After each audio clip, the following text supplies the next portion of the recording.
You're listening to the Trade Show Insights Podcast, Season 15, Episode 2.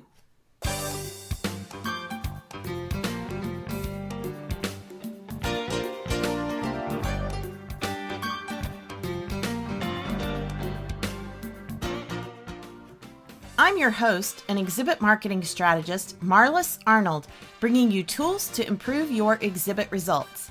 On today's episode, brought to you by the Exhibit Marketers Cafe, we're taking a closer look at sponsorships in the trade show world and what some of the current trends are according to the latest reports from the Center for Exhibition Industry Research.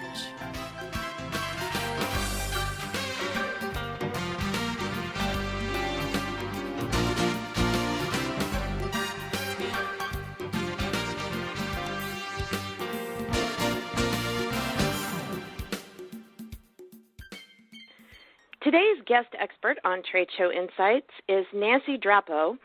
She's a 27-year market research veteran, most of that spent in the B2B exhibition industry.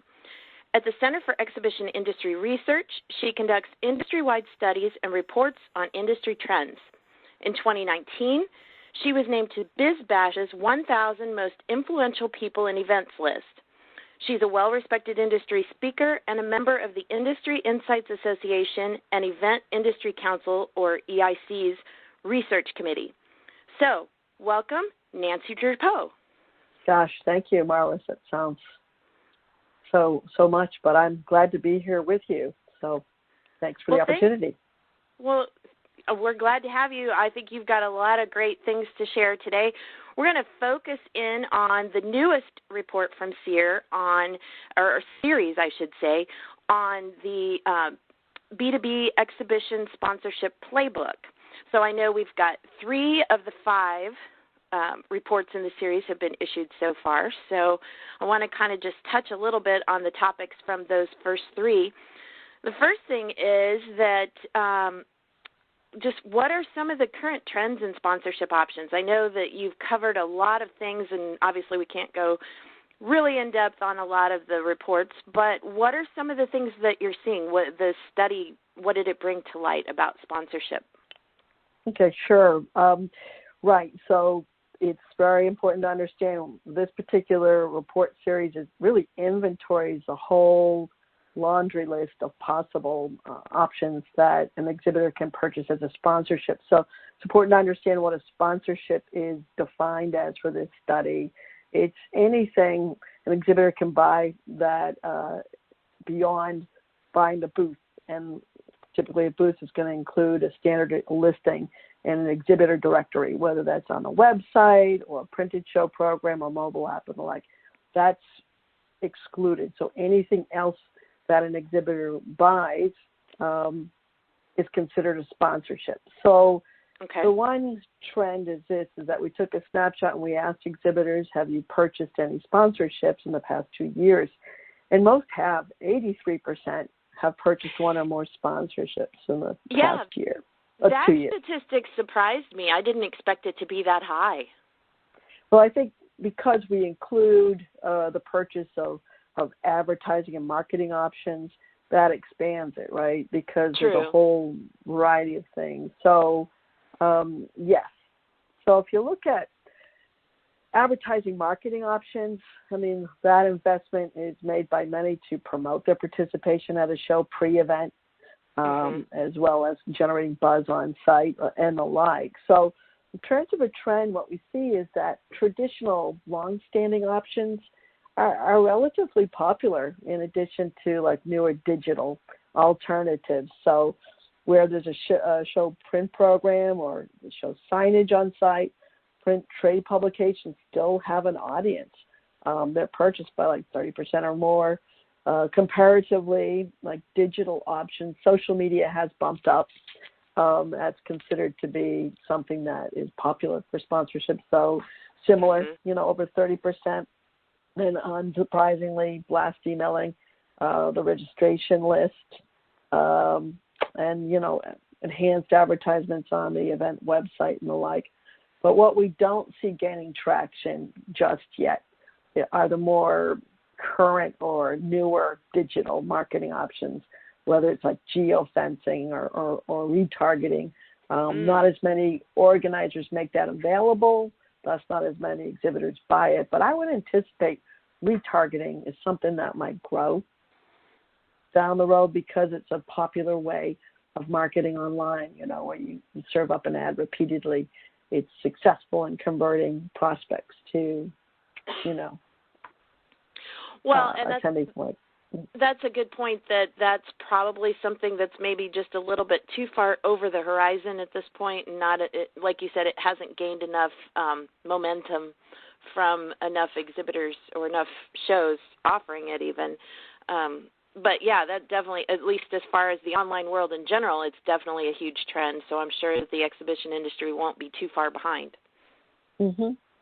So beyond the advertising marketing options, then it's those other activities or options that can be purchased, that take place on site. So, the branded giveaways, if you get to give some kind of gift to attendees that's in their registration bag, that's pretty popular. And only so many folks can have like the show-sponsored lanyard. It's coveted, but that it still enjoys an audience.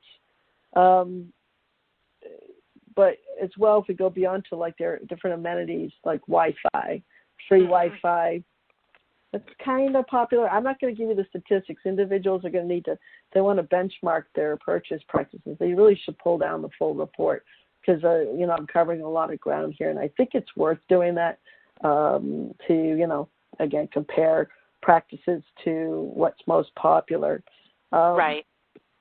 So charging stations are a good investment. One thing I think is kind of interesting, and it's not that commonplace yet, is picture-taking areas, for social media sharing.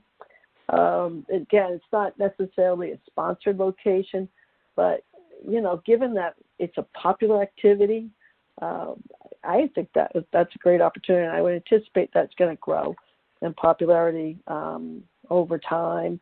And if we look at like product sponsorship, what would you think of, right? You'd think about new product showcases or product demonstration areas. Those are the ones that come up to be the most popular for that specific type of activity. But I was surprised that brand activations are not as popular. And given the emphasis on experiential marketing, I would think that could grow, or, for the brand marketer that's very strategic, looking to get something before a target audience, how to, make that a very meaningful, memorable experience. And maybe they're doing it in other ways or through in-booth experiences or not. But I see a little bit of, disconnect, I think, with what can be done. But So did you see that not many shows were offering those kinds of options, or that those who weren't having exhibitors take advantage, or both? It's both. Both. In terms of the largest percentage that offer, there tends to be a similar pattern. There's some instances where more organizers are offering something than what exhibitors buy. But there tends to be an audience for most of what's offered. But I'm just pointing out, again, I just mentioned the most popular in areas where I think there's room, or what might become popular because they're in line with behaviors that are popular among professionals that go to shows. Again, like that whole notion of social media sharing. I think that brand marketers would want to try to get the word out about their participation, whatever their objectives are for exhibiting. That would be an opportunity to help achieve their end goals. In this particular report series, we report out in the first part one, the whole inventory of what's sold and what's purchased. The second series really looks at level of satisfaction with the purchase process, which candidly I think is of higher importance for organizers to read, because inevitably, as one would expect, the research shows that the more satisfied the sponsored buyer, the more likely they are to buy in the future. So exactly. It's really so organizers need to step up their game to ensure maximum satisfaction. And so how sponsorships are purchased in that second report is very interesting too. Again, I think more for organizers. I mean, obviously, a sale that is completed through the assistance of a person, right? Somebody who's an exhibit sales staffer or a staffer dedicated to sponsorship sales, where they can help the exhibitor make the right purchase and, do everything that's needed to be successful, tends to have higher satisfaction. But there's an a la carte option that is out there where sponsor buyer satisfaction is comparatively high. So I know I'm jumping on to the next question, I think, Marla. Well, no, and that's good. That's exactly where I was going to go next, was talking a little bit about that, as far as what the disconnect maybe, or hopefully not so much, but I think there probably still is a disconnect between what exhibitors or what show organizers are selling and what the exhibitors or sponsors really want. One of those things being packages. Are sponsors still buying packages, or is that something that's like so last century? There's a market. About 4 out of 10 buy via package or a la carte is how we termed it. Now, that might be a function of that's the only way they could buy. But I did not see extensive complaints on the part of exhibitors that buy that way. I think, some are looking for deals. What can they get, value-wise for that package? So it really depends, and I think it depends upon if an exhibitor knows what they want, right? And I mean, right. So some can, and as well, I think as well, what I found was a niche of exhibitors that buy sponsorships through a portal that goes live on a set date. So there's an inventory of sponsorship options, and they, kind of like, when you buy concert tickets, or if you want to get that seat at a baseball game or your football game or whatever, they can be just as satisfied as those that have been given that hand-holded, personal assisted purchase process, which fascinated to me. So there's a market for that too, and I think there is perhaps a little bit of a disconnect there, because more folks do buy a la carte. There's a demand for that, but how a la carte is served up to prospective buyers is important. They can be dissatisfied. They might feel disconnected if it's not done well, but they seem to like, again, that time selling opportunity, a chance to get, whatever they want. Some folks queue up. They're ready. They want to get that purchase, It's like a competition or something. I found that fascinating. Everyone loves that, I guess. Is that what it is? It's like, it's the beginning, it's the race or something. Anyway. Well, and like you said, there are certain things that are more hot properties, like maybe the specific show. It might be everybody competes to try to be the one sponsoring the lanyards or the tote bags or whatever. One of the things that you addressed here that I kind of want to explore a little bit and see if you have anything that came through the data. Do you think that the reason that the a la carte is more successful for certain shows is because they are doing more the one-on-one consultative selling, and not, like you said, just putting a laundry list of things up on the website and saying, okay, go help yourself? Because I know when I'm working with my exhibitor clients and I'm consulting with them and recommending what they should be considering for the various shows that they participate in, I always tell them to start with their goals, so figure out what your goals are and then find the sponsorships that best align with that. Well, a lot of the exhibitors, if they're looking at sponsorships and they don't know to do that kind of thing, and they're not getting any guidance from the show organizers, they may just be kind of, like you said, randomly picking things off of a website. But I'm just curious if you found that the shows that are doing more of the one-on-one advising or selling are doing more a la carte. We didn't pose it that way, but you kind of jumped onto the next topic I want to talk about. So I think it speaks to the level of sophistication of the exhibitor, right? So you said, and you encourage your clients, what are your goals for exhibiting? So part 3 is something exhibitors should pull down part 1 and part 3. Part 2, I really think, is more important to organizers. So if you're going to get 2 reports, get 1 and 3. And this is why I say this, and it speaks exactly to what you just said. The data really suggests the more focused the exhibitor, the more apt they are to be happy or find that they've gotten the value, or that their sponsorships are effective in helping them achieve their end goals for exhibiting. The more focused, the more apt they are to be successful, the more they are apt to do repeat purchases, which suggests a good purchase process. So you hit the nail on the head, Marla.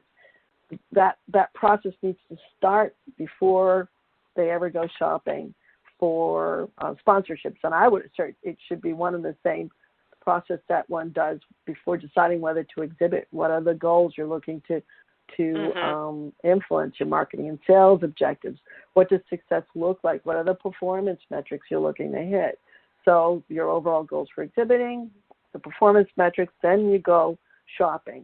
If you got to make sure you're at the right show, that the audience is going to be that you're looking to market to, and if that's so, okay, how are you going to, if it's for sales lead generation, what's that array of sponsorship options that can help boost or maximize the outcome of sales lead generation? Or it could be brand engagement or awareness. So that might lead one to purchase other offerings, whether, you want to make a big splash because you dominate in your market and you want to have that big banner on the outside of a convention center and a variety of other brand promotion elements on the show floor. That's another, series of purchases. Or if face-to-face engagement is important, then that's going to point the sponsor buyer to other options, whether it's sponsoring a networking experience or some kind of meaningful experience on the show floor for attendees, or I don't know. So simply that you should make sure, what does success look like? Have measurable metrics to the extent that you can. It's harder, right, for branding to quantify whether you got the value, but, take a stab at it so that you can look at the end and say, well, did we achieve it or not? And that's where I think the consultative selling with a sponsor, a staffer that's dedicated to sponsorship sales, enlist them as a partner and say, this is what we're looking to achieve. What data can you provide me to help me evaluate whether our investment was worthwhile? They want the sponsor buyer. Certainly the more you spend, the more they're going to want to invest in provision of data to say, hey, you hit your goals.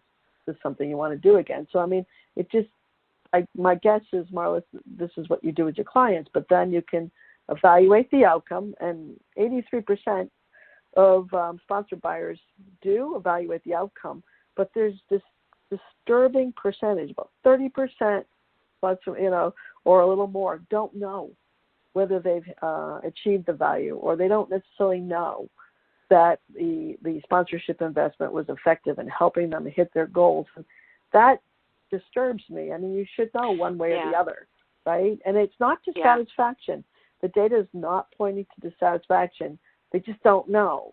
So it also is uncovered that on average, 3 overall goals for exhibiting are aimed to be positively influenced by sponsorship. So it's almost like you've got yarn, right, all scrunched up, and you got to, unravel it to try to say, well, was this sponsorship useful for that? But I would think you just want to make it simple. Just look at your performance metrics for exhibiting. Did you hit them or not? So that could then help support the effectiveness, the worthwhile, whether it's worthy to repeat it again.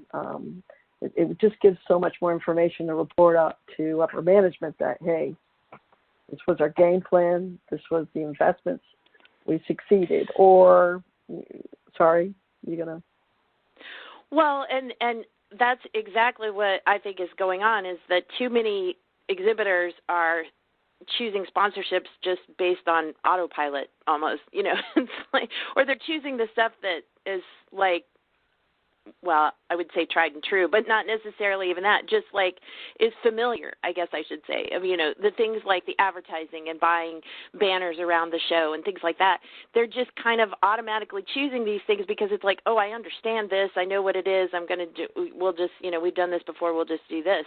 And they're not really looking at what best, matches with their objectives or what is going to really move their message forward. Like you said, a lot of the newer things could be, and maybe it's something they're not even familiar with, like you mentioned earlier about the photo stations.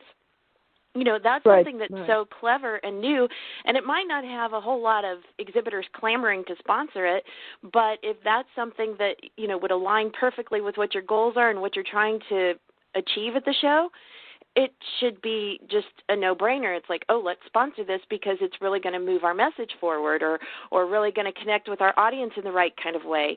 And, if they're not even bothering to evaluate or to define what the success metrics are, like you said, they're never going to know if their sponsorship was successful or not. They're never going to know if it's a good investment to repeat next year.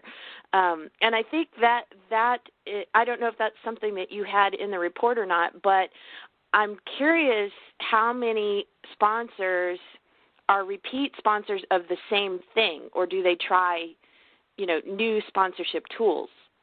Was that something that you addressed or not? We did not.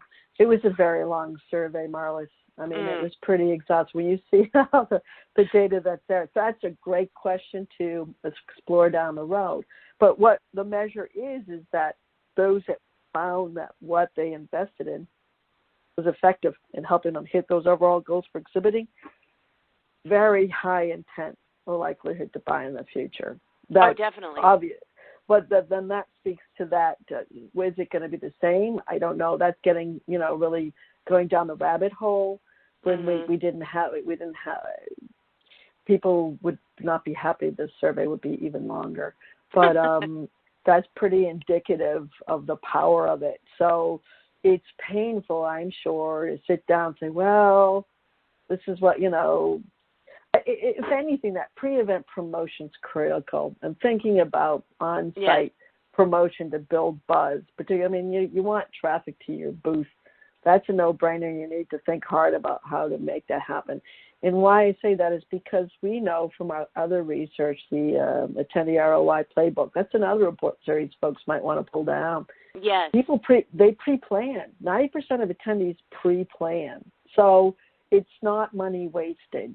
But the challenge is to promote in a way that catches the attention of a company's community, your target audience, the folks are really looking to resonate with, right?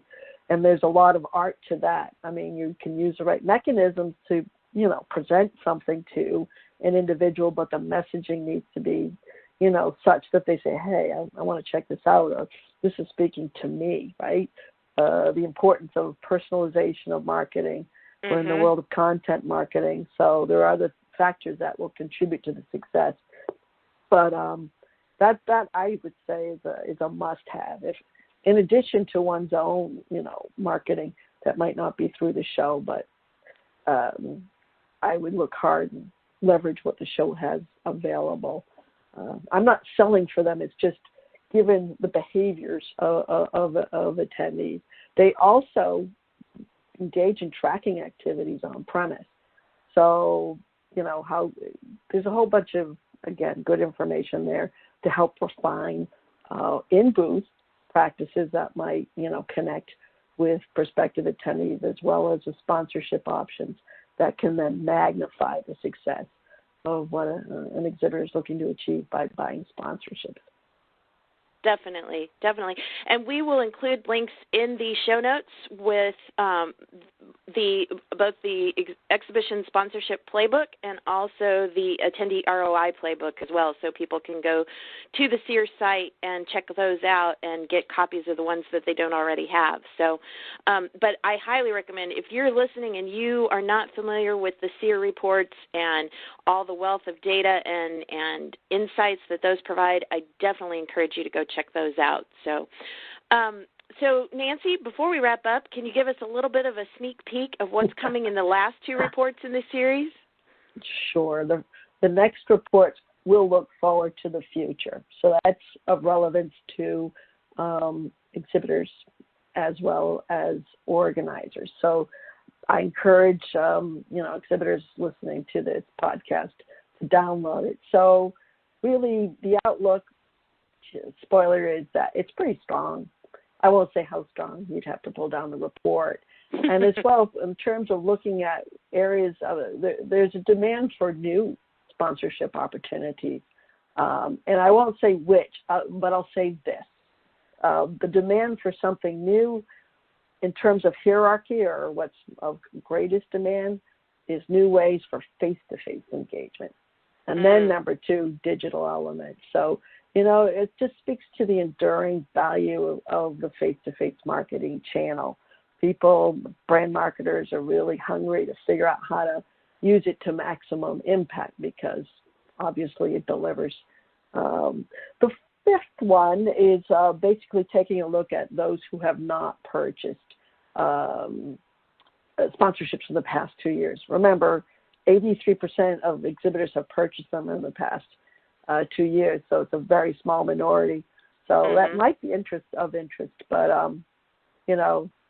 it's just not so much to say there. It's just, other than that, there'll be a minority. So it's really insights, I would say, for organizers to pay attention to this minority group, to offer them something that's compelling to make them consider trying out a sponsorship. So that's it for those two remaining reports. So the report 4 will be coming out sometime mid-March. Okay. Just for those of you who are interested. Okay. Well, Nancy, thank you so much for sharing your time and your insights today on this topic, because, I mean, as we've said, the field of sponsorship is really wide open. I mean, it could go in almost any direction at any time, and exhibitors need to be paying attention to what some of the trends are, and maybe even approaching the show organizers and saying, hey, this is something I've heard about. Have you thought about offering this as a sponsorship? We'd love to do it if you do. So there's no reason that it can't work that way too, right? Well, Miles, let me say, and that's one area, custom sponsorships. That's where there's perhaps, I wouldn't say it's a gap so much, but it's not necessarily as extensively offered. But over half of organizers are open to hearing pitches from exhibitors on doing some kind of sponsorship that's not on their listings. Only about 10% of exhibitors, are bold and make that overture to an exhibitor, to an organizer. And I would encourage them to do this. Why? Well, think about experiences that could enhance the experience for attendees at a trade show. Anything like that, I'm guessing organizers would be interested, because it would be a win-win where you're offering something unique and engaging. So if it ties back to the marketing or sales objectives for an exhibiting company, that's something to explore.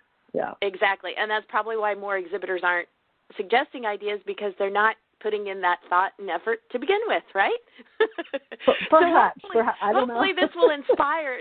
After listening to this, they'll all be inspired to go out and come up with some creative ideas to do their next sponsorship at their next event, right? Well, there you go.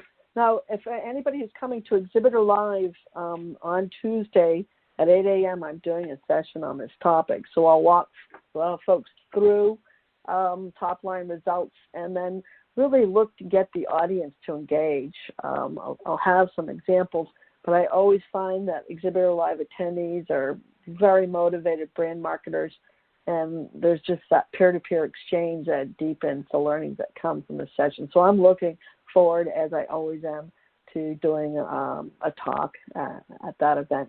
So hope some listeners might join me. All right, great. Well, thanks for reminding us about that, Nancy. And again, thank you so much for being here and sharing your insights from this most recent SEER study. And we just always appreciate, and thanks for being a part of Trade Show Insights. Well, thank you, Marlis, for everything you do. So take care.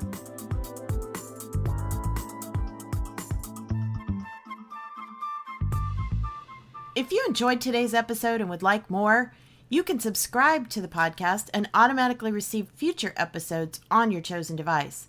Simply search for Trade Show Insights in Apple, Spotify, Stitcher, or virtually anywhere else that podcasts are found, and then click the subscribe button. Trade Show Insights is protected by the Creative Commons copyright license. You may feel free to share this recording with colleagues or embed it on your own blog as long as it's shared in its entirety and is not used for commercial purposes. To learn more, please see the link in the sidebar of the show notes at tradeshowinsights.com. Well, that's it for this episode of Trade Show Insights. Be sure to check out our show notes and archives at tradeshowinsights.com. You can also connect with me using the social media links or contact page on the site. I'm Marlis Arnold. Thanks for listening, and be sure to join us next time for more tools to improve your exhibit results.